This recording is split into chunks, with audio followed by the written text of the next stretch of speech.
Adam Bierman, Princeton TV. We're harvesting the intelligentsia with Steve Schmidt. He's a political strategist. He specializes in media development and strategy. You've worked with President Bush, Cheney, Governor Arnold Schwarzenegger. You were also in the profiled in the book Game Change and the movie of the same. You said working on the HBO special was kind of like an out-of-body experience. I thought maybe partying with Woody Harrelson was an out-of-body. We won't comment on that, though. Okay, you came here today specifically to discuss marriage equality. I went along to Princeton, Lawrenceville, and Hamilton and asked people pros and cons. I'll give you some cons, see if you have some answers, and then maybe at the end we can discuss about current politics. One con, one person in Hamilton said, we have marriage equality and married people that will get a tax exemption that will cost taxpayers money. Why should I pay for something that I'm morally against? Well, you're not paying for it. That's not the structure of the tax exemption. You know, what the issue is should that person have the ability to exclude two people who love each other from,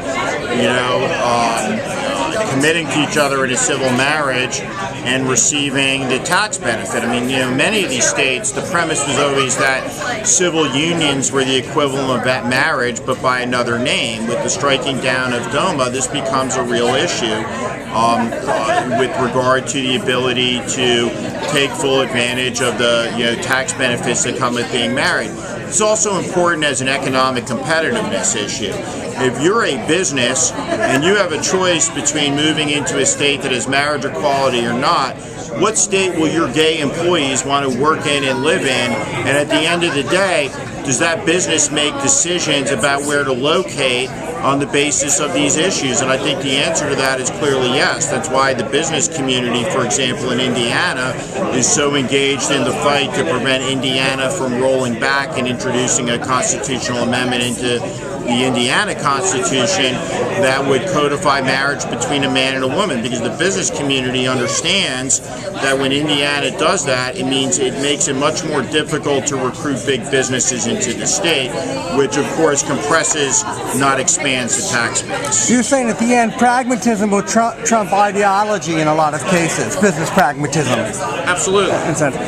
This is from the black churches I got in Princeton. Do not conflate same-sex marriage with the civil rights crusade. There's no empirical evidence that there's a biological reason to have gay people. It's a choice. I think that's just wrong. It's not a choice. I think it's self-evident talking to, any person. Look at it through the prism of a straight person. I didn't choose to be straight. I am straight. In the same way that I don't think gay people choose to be gay. They are gay. It's how God made them. And at the end of the day, what we're talking about here is not mandating a religious organization marry people. What we're talking about is civil marriage. And if people can walk into a courthouse and get married for the 5th time and potentially divorced, for the 7th, then certainly two people who love each other of the same sex ought to be able to get married for the 1st time. And the bottom line is, what goes on in one person's marriage has nothing to do with what goes on in anyone else's. And finally, the last question we got, there's no evidence yet empirically what will happen with the kids in a gay union. Isn't this potentially harmful to children who belong to, who are adopted or lesbians have kids and stuff, and how they're going to be treated by society? Well, I think there's no evidence, and it makes no sense to suggest that there is evidence that there be any harm to the kids. Look, what the evidence suggests is kids benefit from being in a loving two-parent family, regardless of who it is. And if those parents happen to be, two moms or two dads, who cares? Look, at the end of the day, you got too many kids in this country that are in families where there's a lack of love. What matters when you talk about kids is, are they in a household that's full of love?